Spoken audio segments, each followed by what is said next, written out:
Hello everyone and welcome to Internally Screening, and today we're doing another tier list. This time it's everyone's sort of favourite starter director. We got one of the most famous, most critically acclaimed, well-loved mainstream Hollywood directors who's sort of made some of the biggest films of all time but has still kept his name in critical circles for his high concepts, his long list of amazing collaborators that he tends to use. And we're going to go through each of his films and we're going to rank them S to A. And to be clear, if we put something in D tier or C tier, we're not saying it's a D or C tier overall. We're saying that in comparison to his other films, that is where they rank relatively.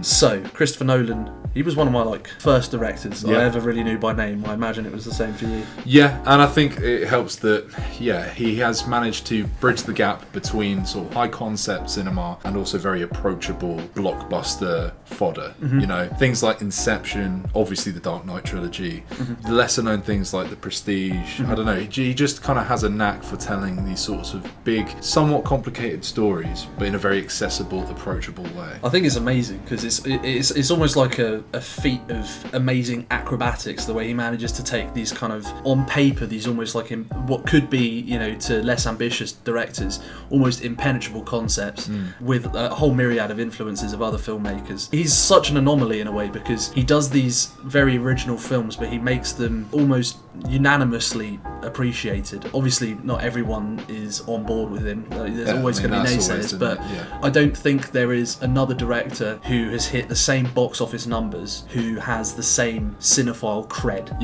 in the same way. I think the only person is really Quentin Tarantino. Right, yeah, I think so. In terms of just mainstream, borderline art house. Yeah, I guess maybe another one, maybe earlier, sort of 90s, would have been David Fincher. Yeah. But, other than that, it's the list is few and far between who manage that balance. Because James Cameron would probably be...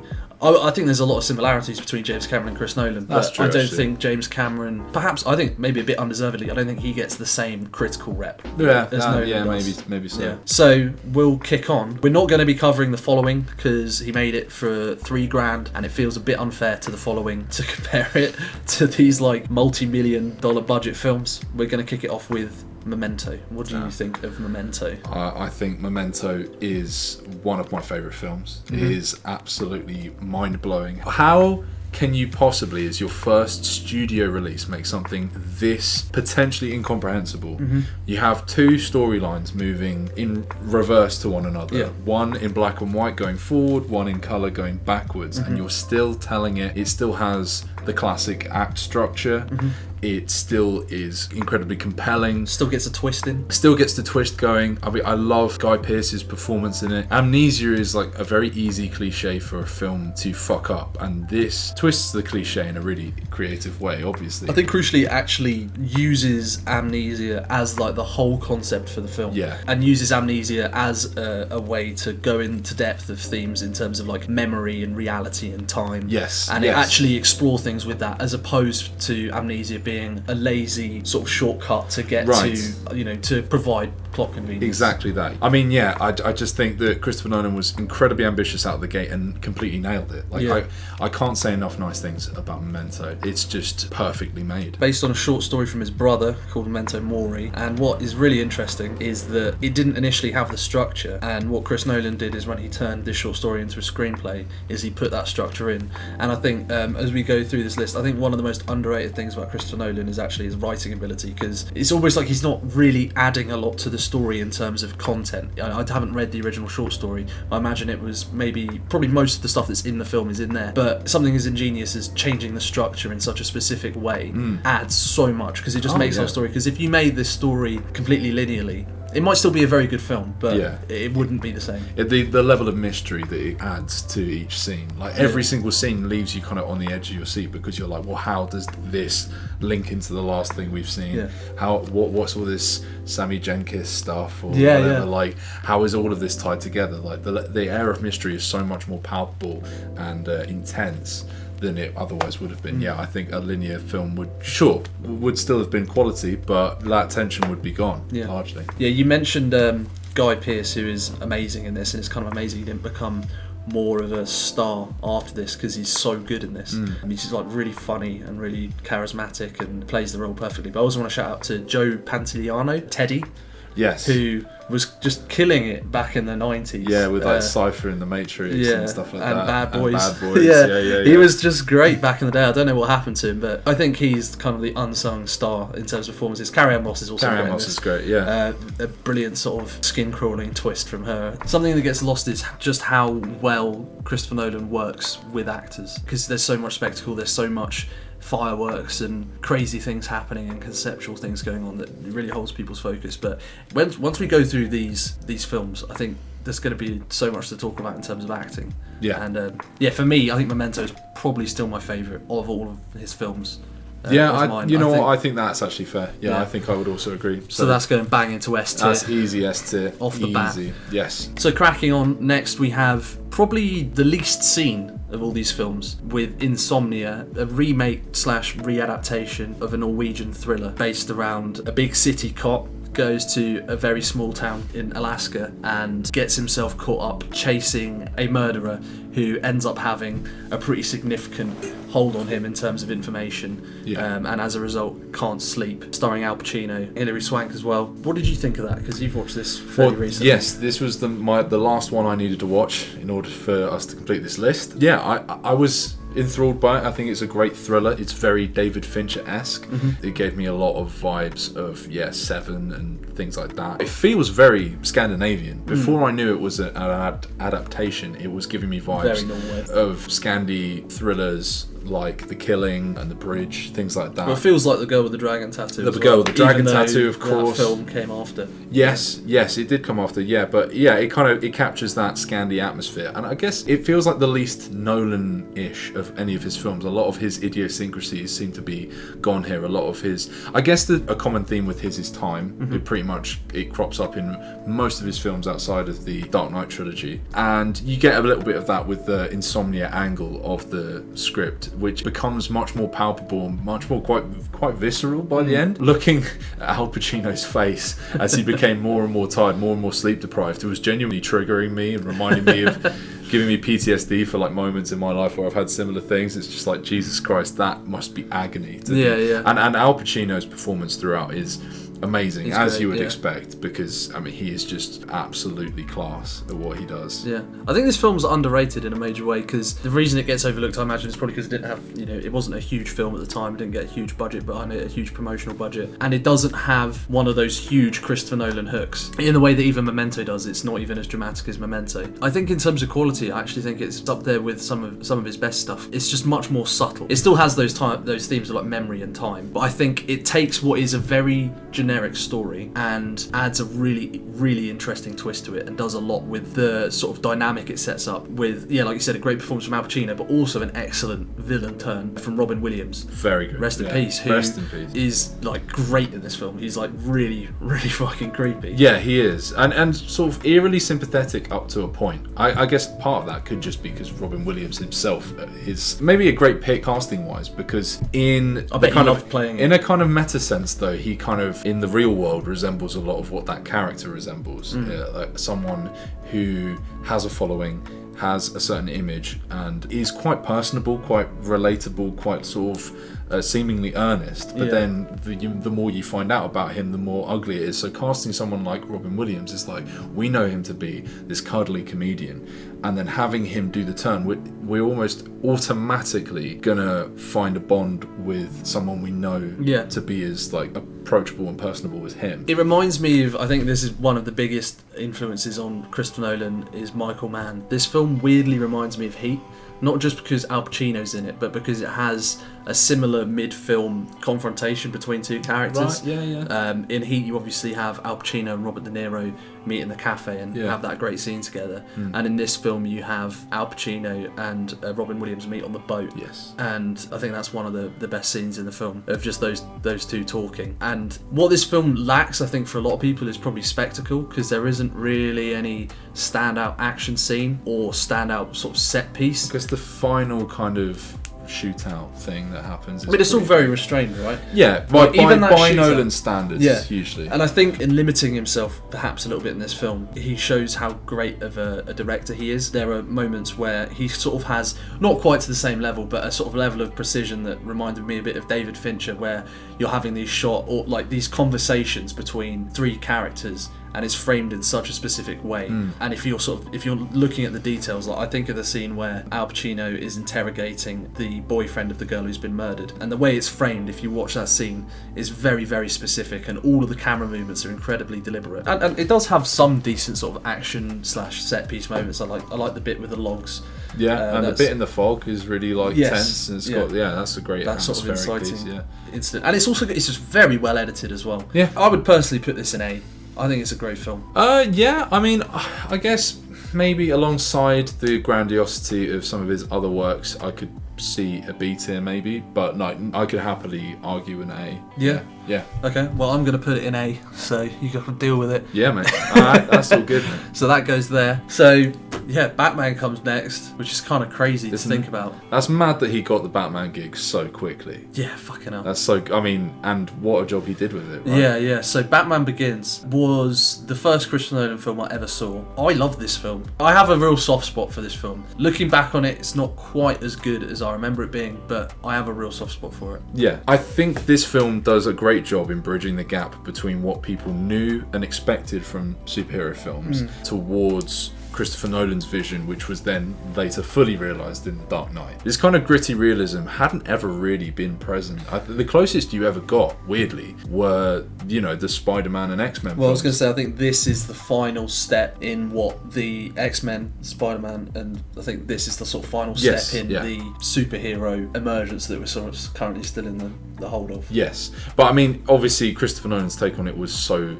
specific, and even though in years since DC directors like Zack Snyder and to a lesser extent David Ayer have tried to replicate that kind of gritty aesthetic, they never quite nailed the specific lived-in real-world feeling that Christopher Nolan achieved with this. Like, it's insane that you could buy the fact that there is a world that Batman could exist in, but he's created it so perfectly. And like the way he twists and morphs all the villains to be just cartoonish enough to stay kind of vibrant and interesting and visually exciting, but also grounded and believable is great. Cillian Murphy as Scarecrow in this film is fucking fantastic. He's so good. The scene with him and Falcone, where he's like, it's so good.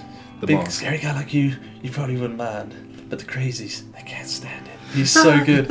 He's so good. No, it's fantastic. It is a perfectly cast film as well, apart from maybe one exception in Katie Holmes. Yes. Who sucks. Well, I mean, they acknowledged it to the point where she was not in the sequel. Although I think she got pregnant in that time, I think she dropped out. But pretty much everyone else here is nailed, though. Liam Neeson. Liam Neeson is great. Cillian Murphy, like I said, is great. Christian Bale, is the best. Anyone who I don't even want to hear about it. Anyone that doesn't like Christian Bale as Batman, if you're still getting hung up on the gravelly voice thing in this year, but like, come on, get over it. Like, I never had a problem with it. I understand, the goofy jokes, it's fine, but like people who really like go, oh yeah, I can't watch those films because of this one tiny element. I just don't understand it. Like, it just suits the character so well. Yeah, it is goofy, but like the point is he is mental. Yeah, it's quite. I mean, it does. It serves the purpose of disguising his voice as well. Yeah. I mean, it's a lot easier than sure he has the R&D budget to create a voice modulator or whatever. But why bother when you can just go, What's Falcone shipping in the drugs? Yeah. And I mean, he has so many iconic moments, like that bit where he goes like the bit where all the guys start disappearing. Yeah. Where are you? Here. Yeah, come on, fantastic. It's iconic. I love the bit where I think he gets Scarecrow with his own drug thing, and then Batman's face is all like black and like inky and melting. That's amazing. I think visually, this film feels quite distinct from the next two in the trilogy. It's the only one where Gotham feels really Gotham-y. Yes. To the point where it's kind of jarring if you watch these films close together, where you'll notice Batman Begins absolutely nails Gotham because it's so grotty and gross and gothic, and then in The Dark Knight it's a lot more pristine. It's a lot cleaner. It's a lot more like a real city. That's probably purposeful. Maybe, he probably acknowledged that he wanted to step away even further from, I guess, the groundwork that Tim Burton would have laid down back in the 80s. But I think this film is wonderful visually. I love It's distinct, kind of, even from the cover art where the other two are like blue and this one's like orange and kind of murky. It just has like a certain griminess to it. I also like how the origin story for Batman is covered, because I know origin stories have sort of weirdly become very untrendy, which I understand because people are sick of them, but at the same time I think they're massively undervalued now, to the point where you look at the sort of the new Spider-Man trilogy, and I was talking about that. The whole trilogy feels so lacking without the Spider-Man origin story to me, and this film takes Batman learning to fight and be cool from ninjas and makes that so cool and gives it like such detail and believability and all this sort of lore. I think it's great. I guess if we're going on to negatives for the film, I do think that the first act is absolutely like a mammoth, and it does take ages to get to like Batman stuff. The pacing is a little off. Yeah, and there's like some corny moments, and I think the action, like, this is sort of like the first straight up action film that he made. Nolan's done, and there is definitely some awkwardness there, though I think for the most part I also think of some great moments like the Batmobile, the first Batmobile chase. That's amazing. Seeing that in the cinema was just like, as a kid, was just amazing. So where would you put it? Oh, it's A tier for sure. A tier, yeah. It's you know, I don't think it achieves the heights that he would later go on to do, but it's still got so many. Oh yeah, so many amazing elements. Yeah, the design works fantastic, the score's fantastic. You know, and the story is great as well. I think the kind of his establishment of his moral code through his it's so well laid out. The foil of Liam Neeson's character, it is essentially his like mental but also polar opposite, the yin to his yang type. And the quotables from this film are unbelievable as well. Like, didn't you get the memo? Yeah, I always forget that comes from Batman Begins. Yeah. That's crazy. That's a crazy fact. What's the point of all those bloody push-ups if you can't even lift the bloody log? Michael Caine, my God, yeah. I mean, we haven't even mentioned Michael Caine. This is A tier casting. The best Alfred. You can't even debate that shit. I'm sorry, Jeremy Irons. Don't even talk to me about Jeremy Irons. So up next is The Prestige, which is a man versus man magician film of all things, starring Hugh Jackman and Christian Bale. It's sort of set in the Victorian era, and it sounds so goofy, but once again, one of his best films in my opinion. Like, actually up there with the best of them. No, I agree. I showed this to my family recently, and they were completely bowled over by it. And it's amazing. Again, another instance of Nolan creating something heady but very approachable. Yeah, super accessible. But like, also one of the most depressing films. Straight so up. Depressing. Like, the conclusion this film comes to is so bleak. Yeah. He's killed himself so many times. It is like unbelievably dark. Yeah. Again, like you mentioned at the beginning, his ability to get great performances out of actors continues throughout. Like, Hugh Jackman is phenomenal, and Hugh Jackman is a great actor, but he absolutely shines alongside Christian Bale, who normally would probably upstage. To me, this is Hugh Jackman's best performance. Yeah, and I love Logan, but this is the best 100%. Michael Caine's fantastic in this as well. David Bowie. He's great in it as well. He shows up, he's great. As Nicholas Tesla, I think it's a bit different with the non-linear storytelling, because he uses like diary entries, doesn't he? It's kind of the way of going between. It's sort of the main thread of the film is going, and then you're getting more context as the film goes on, as I remember it. So he's like in the prison at the beginning, I believe. Then he, reads a bit, and he kind of cuts, as he gradually gets through it. And all of the build-up stuff where they're kind of collaborators that then have this awful accident happen, and he can't remember. I love that. I can't remember the knot. What knot? Which knot did he do? Yeah, that's fantastic. And the balance between the loving and the loveless relationship. And she's like, it's two different people. Like, it feels like I'm looking at two different people. Yeah, I mean, the twist in this one is crazy. It's kind of a double twist, really. Yeah. Like the reveal of what Hugh Jackman has done and the reveal of what Christian Bale has done. Yeah, I think, and it's a great film for for me, like, watching it as an experience. You find yourself. It's a great example of how to manipulate your audience in a really smart way. Because I personally found myself sort of being like, oh God, I can't stand Christian Bale, and then you watch a bit more and you're like, oh no, actually Hugh Jackman's a massive cunt. And then you kind of switch between. You keep flip-flopping. And then by the end of it, you can maybe settle on whose perspective you agree with more. And I don't think this film did particularly well, which is a real shame. I think it must have a cult following at this point. I mean, to me, it's up there with the best for it. Yeah, I agree. For me, it's S tier. Yeah, 100% S tier. Yeah, I mean, again, in a lesser director's list, it would be his best film. What a screenplay!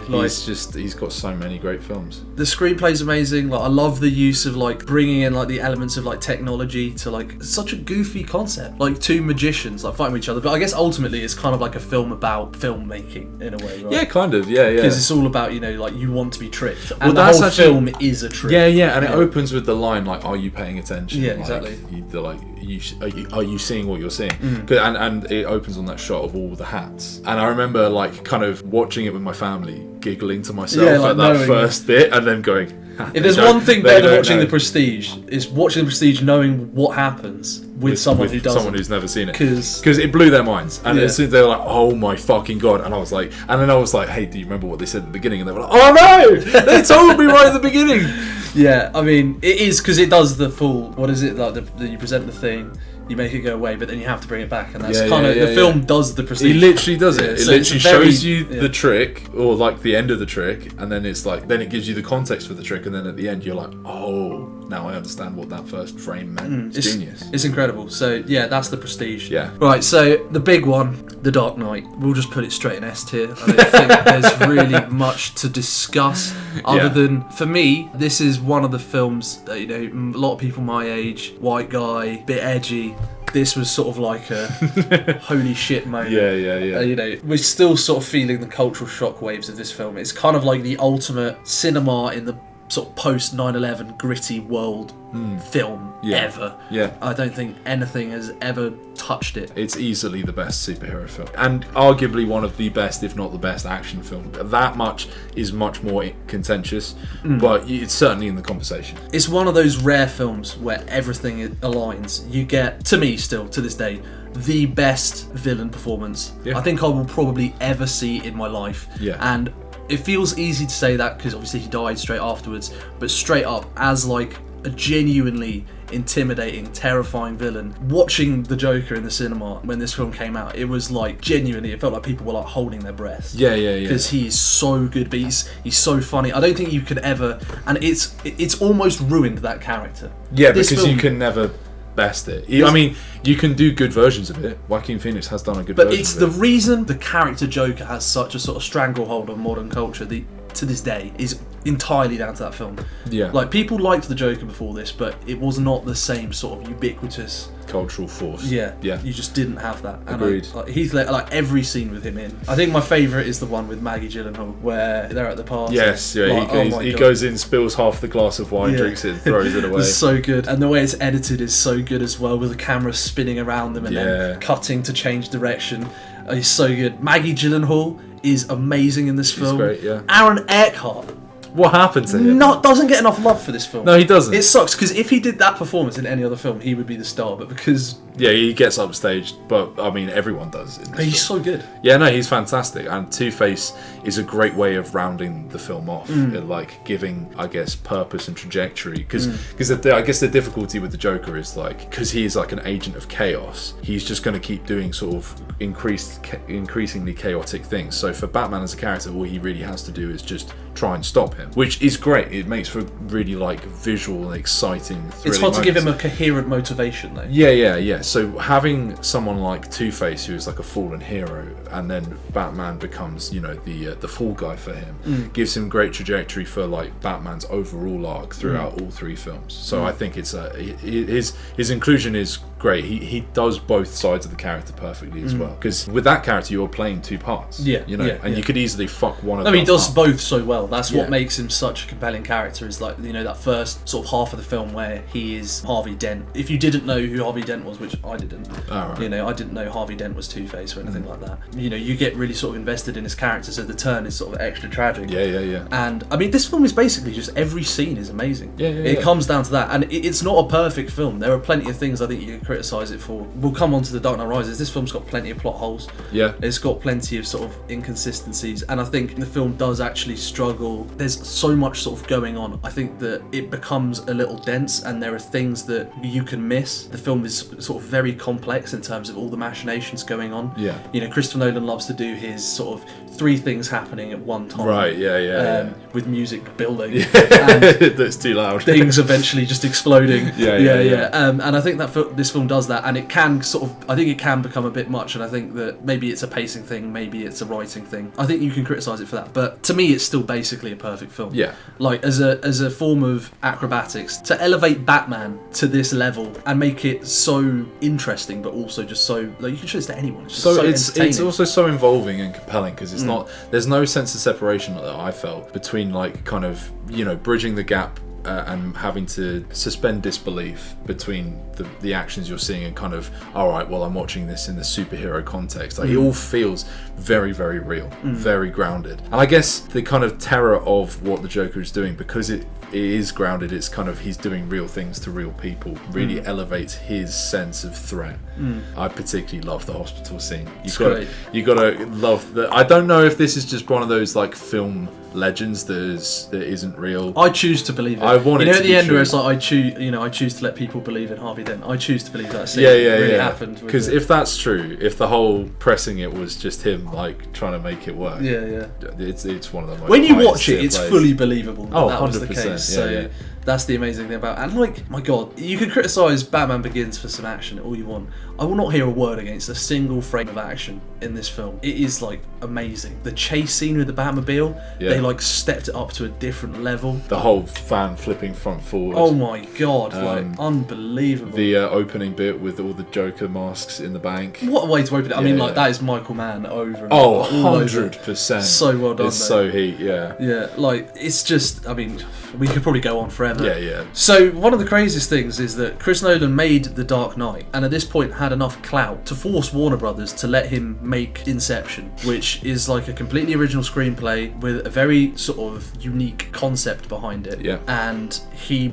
just had enough clout where he was like, you want me to make another Batman film? You gotta wait. Yeah, I'm making Inception first, and you gotta wait, And you gotta fucking be happy about it. And do you remember when this film came out? Yeah, it was the hugest thing on the planet. planet. Because everyone was so gassed on The Dark Knight. Yeah. And they were like, you know, next Dark Knight. But he somehow managed to put out his own little sci-fi pet project concept film. And, like, it went just as, like, people were just as nuts for it. Crazy. As The Dark Knight. I mean, kind of rightly so. I mean, I think the hook with this, and I remember this being talked about before I ever watched it, was, oh bro, it's so complex, you'll never understand it first time. I mean, I don't necessarily agree with that, because I think that this film... I didn't fucking understand it first time. I think this film is deceptively simple, but tells, like... It's deceptively difficult, but then is actually simple. It's like... The way it opens is so confusing. Oh, what? He washes up on the... He washes up on the beach. Yes. And then he's in a room, you know, doing this sort of espionage spy shit. Yeah. And then he's asleep in, like, the Middle East, and then they're on a train. And you're like, what the fuck is going on? I remember watching it and being like, this is incomprehensible. What is going on? You have to, like, warm into it. And you do have to pay attention. Yes. I do think it is a very complicated film in its structure. Complicated, yeah, well, that's the thing. Complicated in structure, but deceptively simple underneath all of that. And I think that's what's clever about it, is that, again, similarly to Memento, a kind of, if you played that in a very straight way, the conclusion is much more easily predictable and understandable. It's increasing the tension and the mystery by kind of chopping your story up and layering it in such an interesting way. And obviously this does it in a completely unique way of the dream layers, coming up with his own completely pseudoscientific thing of there are 3 layers of dreams, and then below that level is limbo, and you can die in there and whatever. But using that, I love the way it balances, like, people experiencing things in different time frames. So, you know, they're in, like, the hotel as it kind of, as the van's falling, then they are suspended, like, in tilting, the air. But then it cuts back to the van and it's moving like fractions of an inch at a time. And then it'll cut to the snow place and everything's like blitzing, it's going super fast and shit. It's genius. While I do love it conceptually, I think it's got an amazing roster of actors on it. Like, Leo is fantastic, Elliot Page, Tom Hardy, Cillian Murphy. Cillian Murphy's MVP for me. Yeah. I think Cillian Murphy's so underrated in this film. He's so good. Yeah. Well, I guess he really sells himself as this kind of tortured. Well, the film becomes, like, so centered around him. Yeah. And I just think his performance is really. I guess I lose sight of him because he is so. He's sort of incidental, but he's almost like the MacGuffin in a strange way. He is. Yeah, he is. Yeah. As a character, because he's, like, so centrally focused. I don't really think of him as anything outside of a plot point, but he sells it in such a concrete way that I don't ever question it. Yeah. You know, if he did a bad performance, I would question it. Yeah, but I think he is the he Rock. as a character, even if he is, I think he is relatively like a kind of small part of the film. Yeah. But if he didn't work, I think everything Yeah, he else is the would work. Rock for everything else to be balanced upon. Yeah, I mean, it's just a great roster of actors. I think this is ever so slightly overrated because of its impact and because of like the media frenzy that came around this time. The notion that this is like, oh, it's one of the most complicated films ever. It's like the most genius thing ever. I think it is fantastic, but I don't think it quite lives up to the heights of some of his most genius films. Yeah, I think that's fair. I think the thing that elevates this for me is Leonardo DiCaprio's relationship with Marion Cotillard, because you know this is an incredibly impressive action film. It's got, you know, the spinning corridor scene, like you said. It's got like the whole van chase thing. It's That's got sort of like happening the slow motion. flipping, the amazing visual of like the kaleidoscopic Oh, city yeah. that folds in on itself. It's got like, yeah, visually it's like incredible. But I think the thing that grounds it, the sort of love story between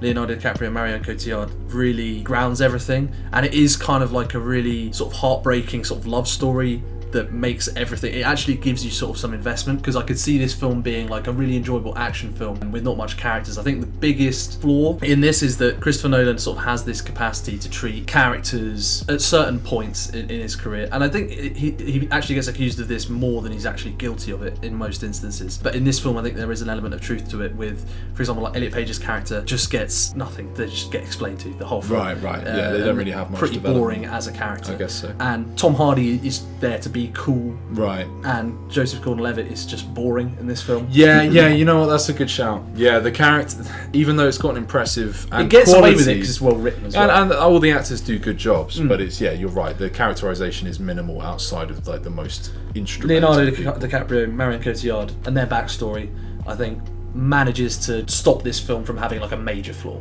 Yes. So I'm imagining you're going to say A. I am going to say I could put it S personally, but I think A is very fair. I just don't think it's anywhere near as good as those top three we've got. I can't argue that, but I could personally, in terms of my enjoyment, I can watch Inception. Oh yeah, I'll put it on all day, every day. Yeah, for sure. And if you ever get the chance to sit in the cinema, can't recommend that highly enough. Okay, so on now to The Dark Knight Rises, the final installment in the Dark Knight trilogy. What do you think of The Dark Knight Rises? Right.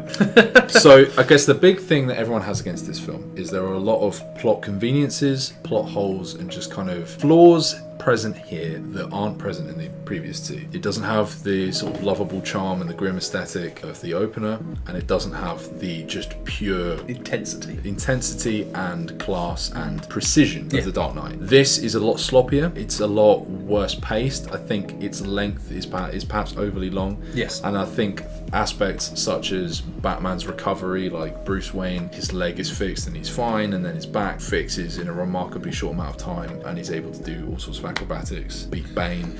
I think there's a lot of conveniences. You know, I hear a lot the argument that those factors ruin the film, and I'm not one of the people that agrees with that. I think there are lots of great aspects of this film carried over from previous ones. I think there's a lot of great action. It is a bit more inconsistent. There are moments where it's not as good. Like, I know one you're not as big on is one of the final action scenes where it's like police versus Bane's army. It's like maybe too brightly lit, and it's kind of goofily set up where they just charge into one another. It's an action scene that, when you think about previous action scenes in the Batman series, like you think about, and I always fucking mention this with action scenes, and it's so boring for me to constantly bring it up, but if you look at like the Dark Knight chase scene with the car, or you look at like, I don't know, in Batman Begins where he's like chasing around the warehouse, the geography of those scenes is so important, right? Because you know where Batman is or you don't know where Batman is, and the setting is so important. But you look at a lot of the action scenes here, sometimes it just comes down to a bunch of people just running in and fighting each other. It's kind of lame. But additionally to that, there are amazing sequences. There's the opening is unbelievable, maybe the best opening of any of these films. He said it's his favourite scene he's ever made. It's genuinely a miracle feat that they were able to pull that off, because it's all real, right? Yeah, pretty much. There's pretty much no CGI. Pretty much no CGI in that sequence with the whole plane thing. Is amazing. Bane's reveal is so intimidating, so powerful. But I also don't buy into this whole like Tom Hardy sounds like ridiculous, and it puts me off. Like, he does sound ridiculous, but it's so wonderful. It's a to me. superhero film. I love that aspect of his character. Everything he says is a meme because of that. I don't think you can sticks in say your that head. Bane sounds ridiculous, but the Joker doesn't. Yeah, well, quite. I don't know. I find it so characterful, such a wonderful way for Tom Hardy to give him personality outside of just being like a big bruising meatbag, which he so easily could have been. And in any other media, Bane always comes through as just like a borderline mute who just beats shit up. Yeah. Like in this, he is like a cold, calculated, merciless. He feels super intimidating. So in a way that I feel like a lot of films attempt and don't actually ever succeed in. Yeah. And something you mentioned as well is like Tom Hardy's performance with his eyes is really quite something for him to have managed to pull off.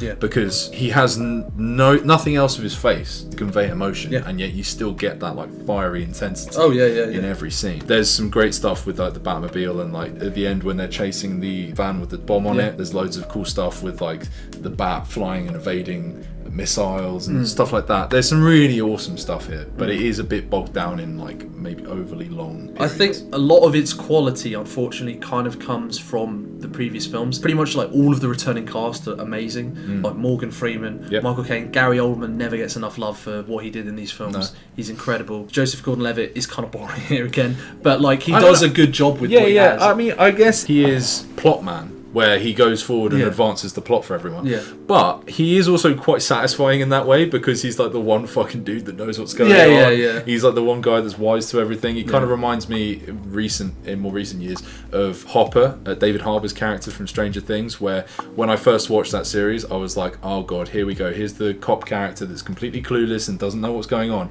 And it's like, no, he's like, this isn't right. And he investigates it and he gets involved. And I was like, wow, that's a breath of fresh air. I mean, it's convenient, but I also I get a level of satisfaction from it. And Anne Hathaway is great. Carr She's amazing. Great in this film. Yeah, I think ultimately, I just don't think the story for this film is as good. As a sort of pure piece of visceral entertainment, I still enjoy sitting down and watching it. I think Christopher Nolan is just so good at what he does. Yeah. I think he elevates this kind of, I wouldn't say it's a weak script, but it is kind of a weak script actually. It's weaker. I don't know if I'd call it weak. But you can't help but compare it to the other films. Yeah. And I think it is sort of, like, I still wouldn't say, I know a lot of people are quite down this film, I personally wouldn't say it's a bad film. No. And I think that because it has so many elements of it that still work, like all of the returning cast, Tom Hardy as Bane, sort of yet another almost culturally iconic villain performance. Yeah. You think about, the Joker, we just talked about how hugely impactful Heath Ledger was as the Joker. Tom Hardy, like, is still such a meme. Yeah. Like, almost everything Bane says in this film is just like, you could say anything. Iconic. You could say something in the Bane voice and people would be like, oh shit, yeah. The Bane voice, yeah. I mean, it's kind of genius in that way. Yeah, I think the pace is, I think it just suffers. I still can't really make sense of some of the plot choices, particularly Batman being crippled at the beginning of the film. I get like the sort of dramatic implication of that and why you maybe want that as like a sort of piece of symbolism, but the way it's explained away doesn't really make any sense, and you sort of wonder why it was included in the first place. And the plot holes thing, I think, is maybe a bit overhyped at this point. I think a lot of them you can just be like, Bruce Wayne, he figured out a way to get back to Gotham. Do you know what I mean? It's not really that deep. I think when you look at The Dark Knight and Batman Begins, what they do so well is taking really silly, sort of goofy comic concepts and transforming it into something else. Whereas I think in this film it becomes more apparent that this really is based on a comic book. Yeah. And that sort of line from credible to sort of incredulous. It's sort of starting to. I do understand. Yeah, the suspense of disbelief here is a lot harder to achieve. I do think it's probably the worst of the trilogy, but I don't quite understand the level of vitriol some people have for this film, where they completely write it off because of some of these plot elements. When Christopher Nolan is still just as great cinematography-wise in the presentation of action, the performances he gets from his actors, and the suspense and the tension involved. Bane's plan might be a bit overly convoluted, but like each little aspect of him achieving his goals is still really satisfying to witness. Like when he goes into the stock exchange to screw over Bruce Wayne, when he does the reveal of their fight sequence in the middle was great, when they have their big meeting, and he's like, haha, did you know my base is right under Wayne Enterprises or whatever. That's great. Like, and he reveals he's got his whole armory and he's completely fucked. Just each little detail of the puzzle is really satisfying to unpiece. I think for a lot of people maybe because I still get that. If I sit down and watch this film, I still get that kind of sense of exhilaration that I get from a lot of Chris Nolan films, where just like everything's happening and it's got all of these like concepts and these characters sort of clashing in this, and I get that feeling of that sort of big money being done to, you know, being spent on this like amazing film where you've got like all this crazy high concept shit. I think for a lot of people maybe they just don't get that, and I can kind of understand why. But where would you put it? I would put it in B tier. I can't overlook its flaws when comparing it to his other films, but I would not put it any lower than that. I think that would do it disservice personally. I would personally argue for C, purely on the basis of what I think I would put in B later on. No, I'm pretty staunch B tier here, my friend. I'm fighting for that. We'll go B, but that's going to have some implications. We'll get to it later, but we might have to rearrange later on. Well, your own beef will have to come later, mate. Well, it's coming right now, because we have Interstellar. It felt like it took forever for this film to come out at the time. I remember like when the trailer came out, everyone was so fucking pumped. Yes. And we were in the middle of the Matthew McConaughey renaissance.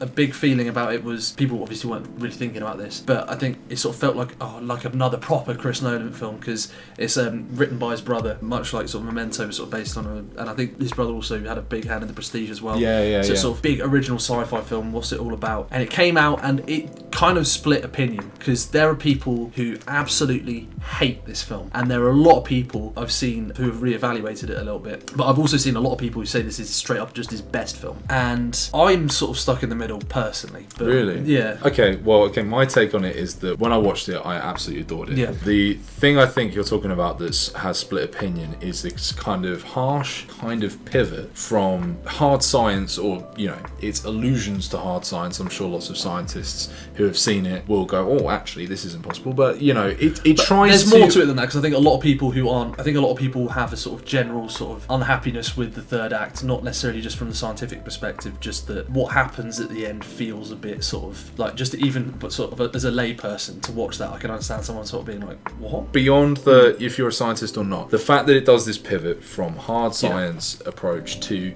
quite fantastical, romantic, sentimental, which is very Nolan, of course. Yeah. I never had a problem with that, because I kind of accepted that this was, you know, he's kind of invented his own scientific reality in which this can happen. So, and I quite like this kind of grand, larger than life stakes of his, you know, this kind of crossing time to influence the past. Looking back, is it cheesier than I remember it being when I watched it? I think so, but I still don't have a problem with it much. I think that basically this film, when I talk about the sort of the Nolan three things happening at once set pieces, I think this has probably like some of his absolute best bits. The scene where, for example, they're on the planet and you have like the gravity waves, or the scene where a lot of people are down on this bit, but I actually really love Matt Damon's whole bit. And like how intense that is. And all this sort of cross time stuff with Murph growing up as well. Yes. And the way that story is paced along with. Oh my god. The Matthew McConaughey. The bit where he gets back to the ship. Yeah, it's and crazy. He gets all the messages, and they're all grown up and they hate him because he's not there anymore. I was crying. I was crying in the club. Like you were Matthew McConaughey. I was Matthew McConaughey in that scene. Yeah. We would have to do an edit of you weeping in the exact same way watching that scene as he watches it. You could cover out of shot. You're just squeezing water down my face. We'll get that shot. I'm not down on this film at all. I would see this, because for me, this I would put in B tier.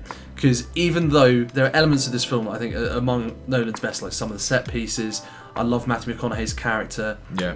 And some of the moments, like the bit where he has to like redock the ship, is so fucking cool. Where they're like spinning and like everyone's passing out from the gravity. Some of like the best shit that I've ever seen. And I love the sort of sciencey stuff with the wormhole. But there are also, and I think it's probably the best Christopher Nolan score by Hans Zimmer ever. Just so the main theme is just incredible. I listen to it all the time. I have it on vinyl. It's just a great fucking soundtrack. It's beautiful. But I think there are a lot of elements to it that I just can't overlook. Like, I think that the main setup on Earth with the famine is really poorly explained and never properly established. Still watching the film, even understanding what the problem is, I kind of find myself wondering, like, So what exactly is the problem? Well, the thing is, I think it makes implicit allusions to the Great Depression and the famine that happened back then. Because everything's like reverted to like an agrarian society. Yeah. And it was kind of weird because around that time I just read Grapes of Wrath. So given the book covers all that sort of stuff, it felt very much like a super sci-fi version of that. It doesn't quite follow this in the strictest of senses, but thematically it felt very much like people going somewhere out of desperation in the hope of finding a better life. That's really interesting. I never thought of it in that way, but I just don't think the film communicates that. I thought it did, but subtly in the use of like old school, like old interview things at the beginning. It has like voice clips that aren't from actors, they're from like real people, and I think it is specifically people that lived through the Great Depression. Right. Again, it's implicit, that's what I took from it. You're correct in saying that the film does not go to particularly great lengths to make that clear. It's just to set up such grand stakes, I feel like you have to establish a bit more. Yeah, I get that. I didn't have a problem with that, but perhaps that was because I came from it from a bit of a more unique perspective. Yeah. And I do think that the third act is just... I don't have a problem with the sentimentality. And I find it absolutely bizarre that Christopher Nolan gets painted by so many people as this kind of robotic director who only cares about set pieces and mechanics and stuff like that. When so many of his films are like absolutely like soppy Spielberg level sentimental. Yeah. Like this. He's always got something about his wife. Yeah, a lot of dead wives. We haven't even covered the amount of dead wives. We could maybe do a tier list for the best dead Christopher Nolan wives. You know, watch out, Mrs. Nolan. But yeah, I mean, this film is so sentimental, and then when it gets to that third act, I think it does kind of. It's still, because the worst part is it still kind of works. Like the explanation, the sort of twist, if you want, with what he does and how it's explained, it is still quite sort of affecting. Yeah. But it doesn't make sense. I guess it doesn't. And then that could maybe be excused, but then you have that final sort of 10 minutes of the film, which just feel like really awkward. Knowing that there's not going to be a sequel or anything, it feels very strange. Yeah, I would agree with that. Yeah, the whole like Anne Hathaway's going off and like exploring. She's like lost on a planet. He's going to go find her. He's going to go find her, and he kind of meets his daughter and reconciles with her as she's dead or dying. But not his son. Yeah, no, I agree. The way it ends is a little bizarre, but in a way you could interpret it as it being, and I know a lot of people say this about lots of different films where they're like, oh, maybe the whole ending bit, he's dead. Like, I think in this film actually that could be the case. He could have died, and he could be just like, I'm fine with that being an interpretation of it. I just don't think it actually affects the quality of it. No, I think you're right. But maybe the fantastical, magical, and kind of dreamlike quality of that ending with its awkward kind of pacing, maybe that lends a dreamlike quality. Again, you're right. It could have been executed a whole lot better than that. Yeah, I mean, the problem is the film reaches such grand stakes. Really, the way it should have ended is with Matthew McConaughey's character dying. Yes. But I think ultimately the sentimentality maybe got the best of Christopher Nolan, Jonathan Nolan, because they wanted to have the scene with him reconciling with his daughter. And I think that logistically, how do you really do that? Yeah, you have to pull something out of your ass. Yeah, it would just feel like a very mean, sad ending, and I don't think they wanted to do that because and I can see that maybe not working with the film, but I think what they went with, it just feels like very deflating. The haters of Interstellar, I think they don't give it enough credit for the things it does well, because I think it does a lot of things very well. No, I agree. Which is why I would personally put this in B tier, but I think it's much better than The Dark Knight Rises, which is why I put that in C tier. I agree, but I would put Interstellar in A tier. It's not as good as Inception. I hold it. Maybe you're right. I don't know. Inception is flawed, but it, as a structural thing, a brilliant ending as well. Everything comes together. I think it works it's like a well-oiled machine. A well-oiled machine that's not particularly characterized all that well. I think precise. I think maybe Interstellar is a bit sloppier, but yeah, its character moments are far better. I think emotionally it holds a lot more weight than Inception does. So I think they are of comparable levels. I think what one film does better than the other film, they balance out. I am of the opinion it's A, and if you're going to put it in B, I'm fine with that. But don't bitch and moan about it's in B. Thingy being in B. It has to be in B, because to me, I can't put it on the same level as Inception. Well, let it just be put known on the record. I would put it in A. So anyone that gets mad at us, I wanted it higher. I can't. It feels so wrong looking at Dark Knight Rises on the same level as Inception, but I agree. Interstellar, sorry. I agree. Yeah. I do agree. Well, but Because you have to remember, Adam, it's C tier. When for I Nolan. first watched it, I wanted to put this shit in S tier, so, you know. Yeah, fair enough. No, to be fair, I actually, when I first watched Interstellar, I was like, that was amazing. It hit me in the same way you did. It was just on those subsequent watches. You reevaluate. I don't hate it now or anything. I still love it. Yeah. As a film, it's better than most films. Yeah, You know what I mean? no, yeah. But yeah, we'll It stick is what there. it is. It is what it is. Right, so next on, after Interstellar, we had Dunkirk, the World War II film based on the Dunkirk evacuation from France to England after Nazi Germany invaded France and started pushing into France. And the film sort of serves as a tense, almost like a bottle film, but not set in one room. But it feels like it's set in one room. It's very in a way. claustrophobic. Yeah, in very its way. claustrophobic. It's a very different kind of war film that's more focused, it's sort of very focused on one situation. It's very Christopher Nolan-y. It's all about the logistics. Yeah. And I think when we were talking earlier about these criticisms that get levied at Christopher Nolan for being a sort of mechanical filmmaker, Yeah. I feel like he probably heard some of those criticisms and he was like, fuck all of you, maybe I am. Yeah, and he yeah. made the most Christopher Nolan film Yes. he possibly could Yeah. out of that, and made a film that essentially has almost no real characters. The main character being called Tommy, I believe, which is obviously what Germans called English soldiers in general, sort of being symbolic of him being, you know, the British A soldier. general, Yeah. everyman type Exactly, character. yeah, who is sort of there to experience, you know, what happened. What did you think of Dunkirk? Well, I really enjoyed it. I think, as with every Nolan film, the way it's crafted, the level of technical ability on display with all of the set pieces. It's all of pretty the- much, there's no one in the mainstream film, I think, that surpasses him. in Yeah, terms yeah, of yeah. That. I agree. And the cinematography in this is fantastic as well, from Hoyt van Hoytema, who did stuff like Her and Ad Astra, as well as like Interstellar and I think Tenet. And I mean, it looks fantastic from shot to shot. The non-linearity aspect of it is probably his most unusual implementation of that kind of aspect, because whereas they normally follow kind of a strict formula, like, oh, a memory ends, we go back to the previous memory, and so on and so forth. It's Or- kind of a or trick you in have- this film. Yeah.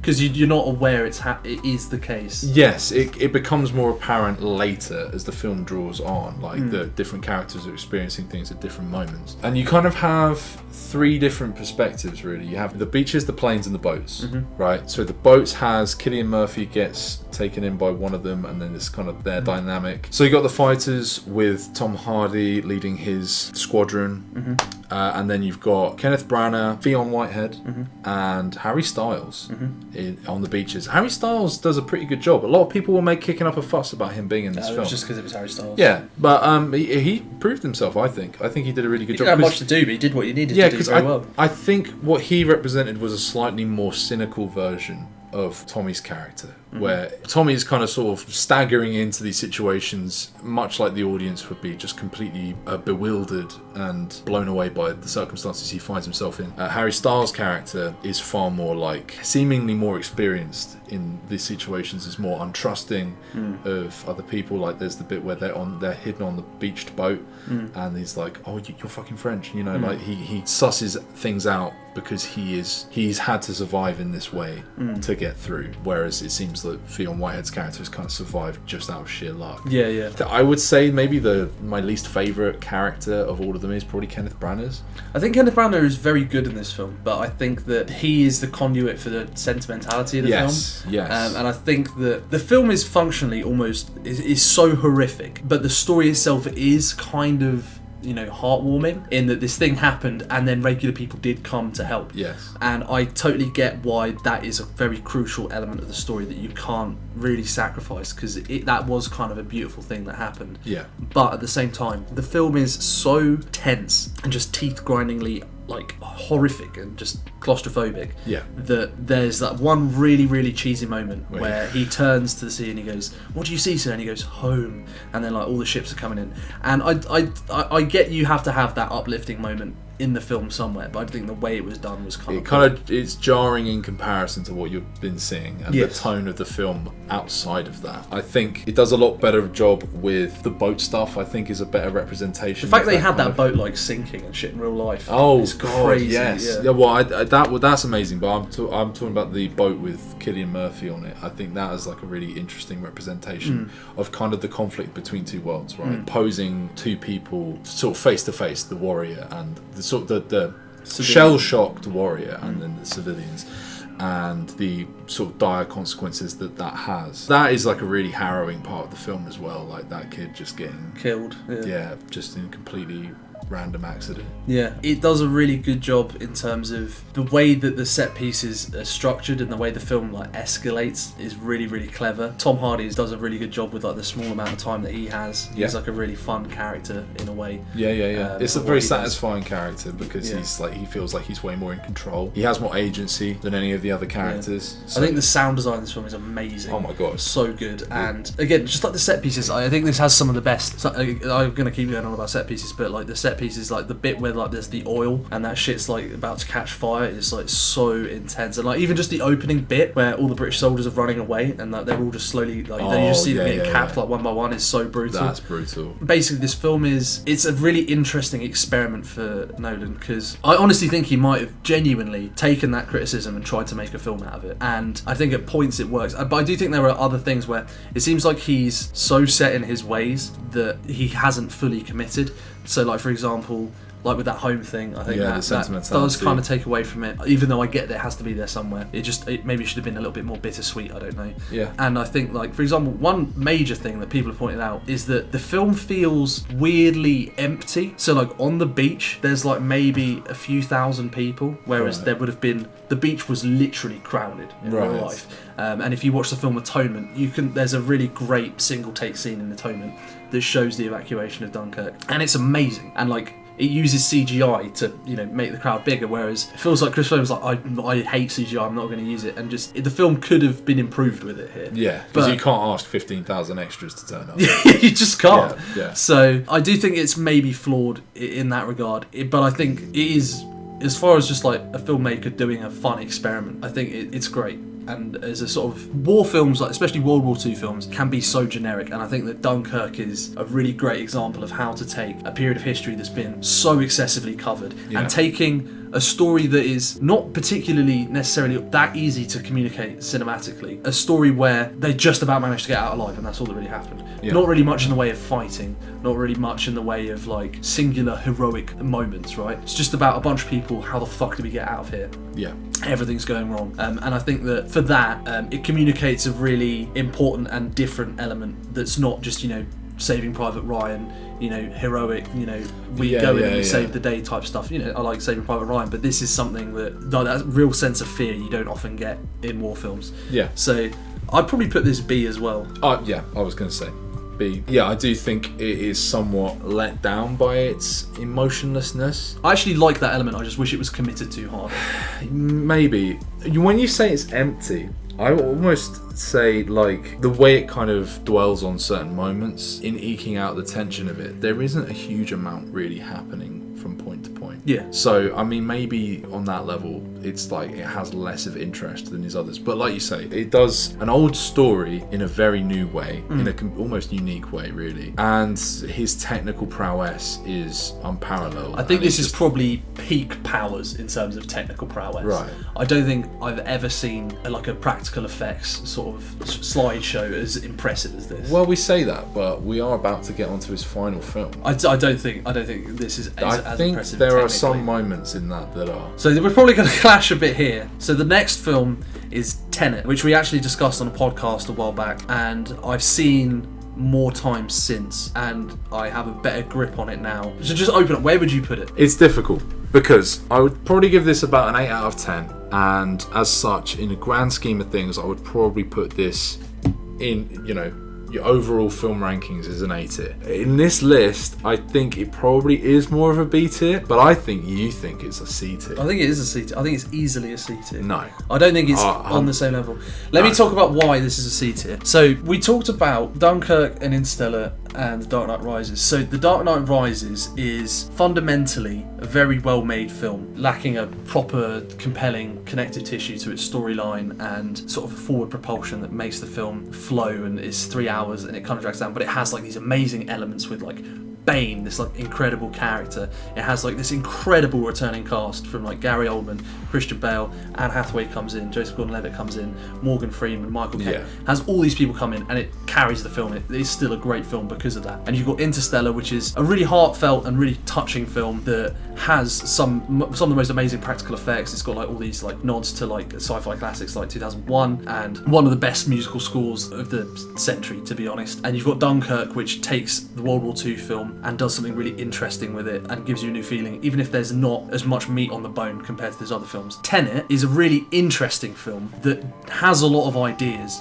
but I think the execution is way off. Not just in the filmmaking, because the filmmaking is technically good, but I don't think it's as exceptional as any of those films. I don't think the acting is anywhere close to as good as any of those films. I will concede this. And I think that conceptually it's also the weakest, in that the concept is just almost seems to be confusing. Like purposefully impenetrable. Yeah.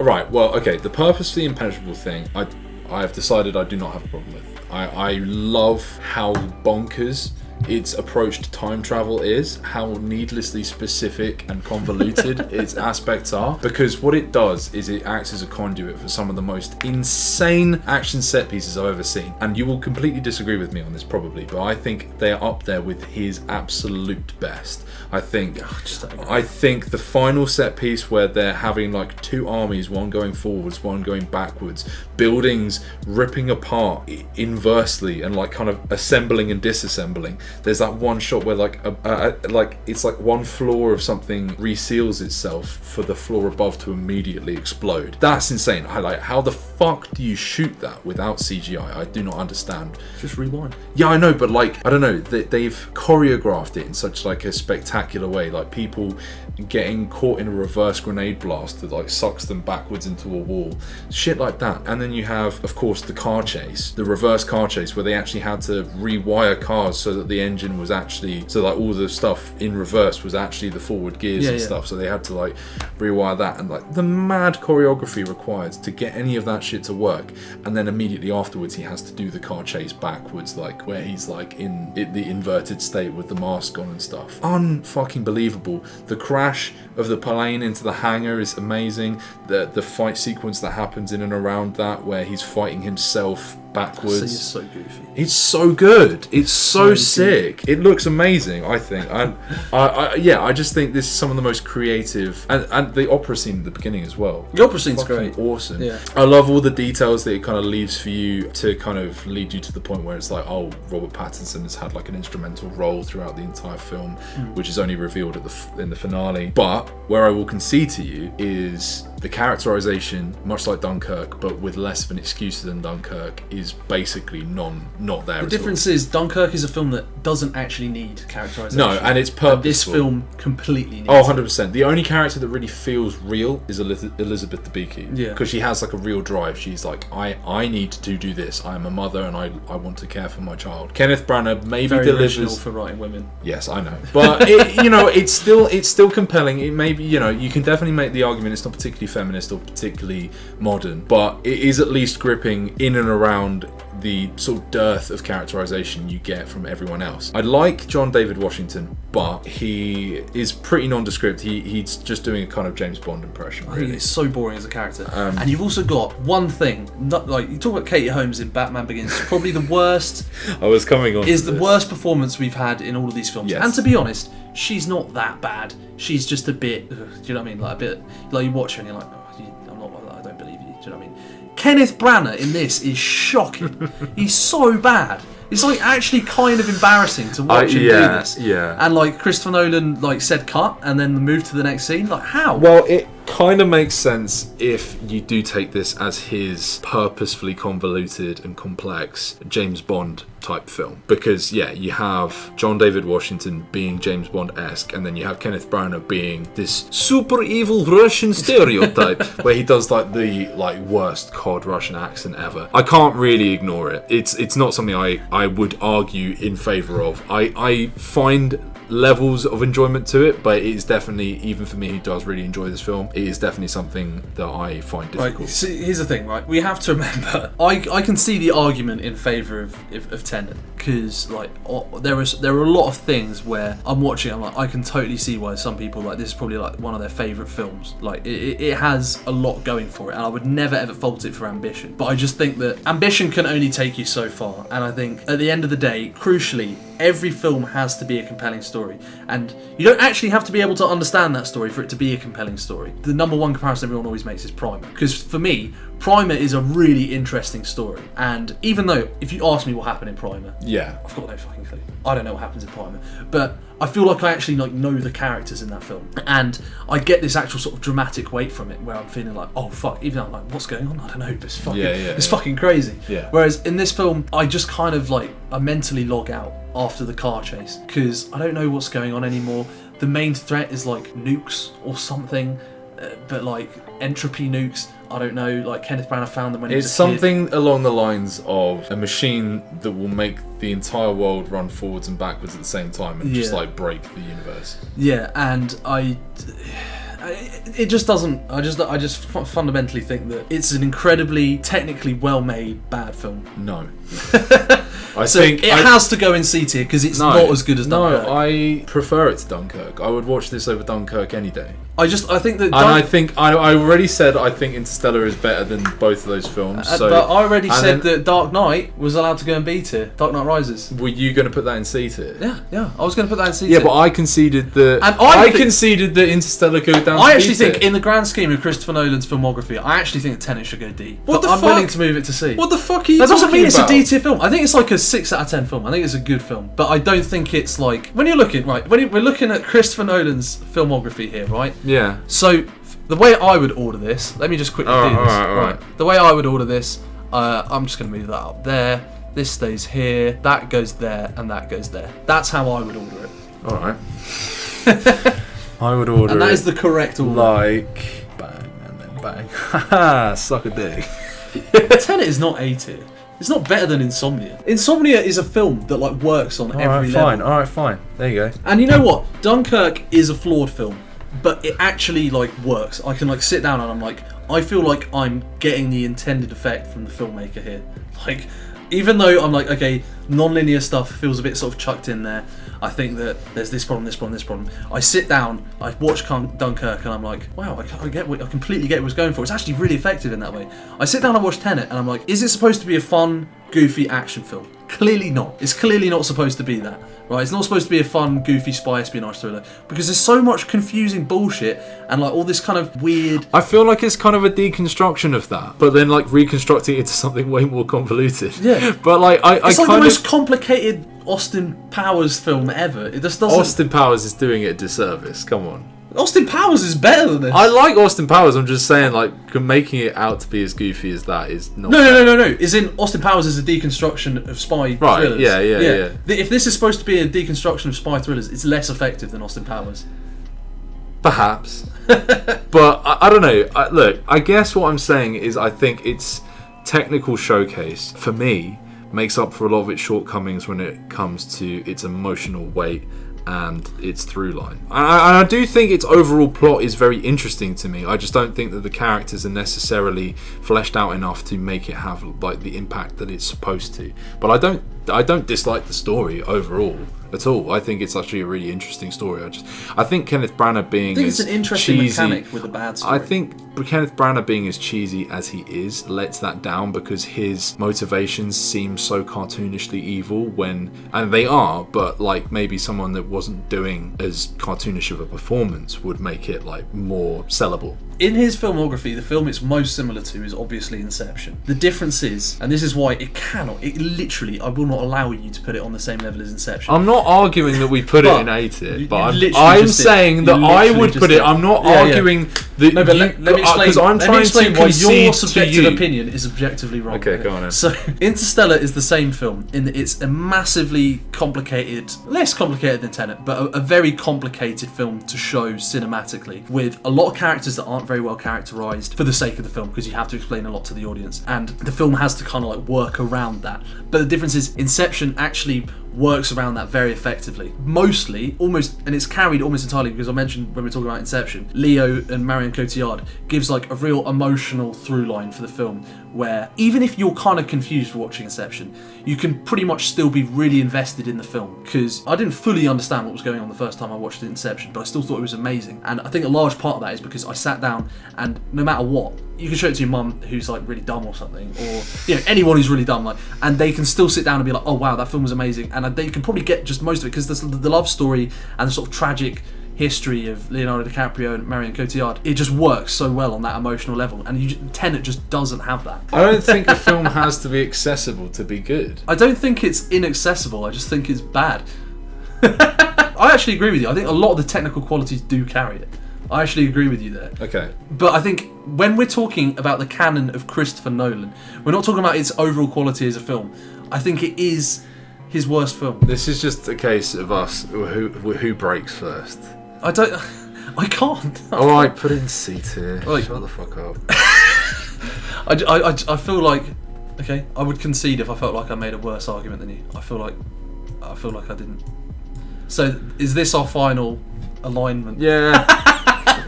Nibble? L? Ratio? Nibble. You fell off? Nibbling. You fell off? Your mum fell off, mate. I think that's pretty solid. Obviously, we both change a few things. Yeah. But we agreed with all the top stuff pretty much. Yeah. No, like I mean, I'm A happy. and S, we pretty much agree. Yeah, it's the one. Yeah, I'm happy with that largely. Yeah. Because the ones I care about the most are the highest. Do you see a bit of a decline? Because I guess his later ones... actually, you thinking about it, I kind of do. Yeah. Yeah. His next film is about... It's Oppenheimer, isn't Oppenheimer, which will be interesting. I don't know what you do with that. I don't know how you have a big We explosion set We piece. say a decline, but I mean, so far, from your perspective at least, it's just a bit of a blip, right? But I mean, Yeah. sure, it might be a very steady decline, but in comparison to all of his peers, he's still putting out consistently entertaining and brilliant films. When you look at a decline, say for someone like Steven Spielberg, there comes a point where he has declined, that he's made really bad films. Yeah. Like, and Steven Spielberg, if you look at it objectively, probably the greatest filmmaker to ever live.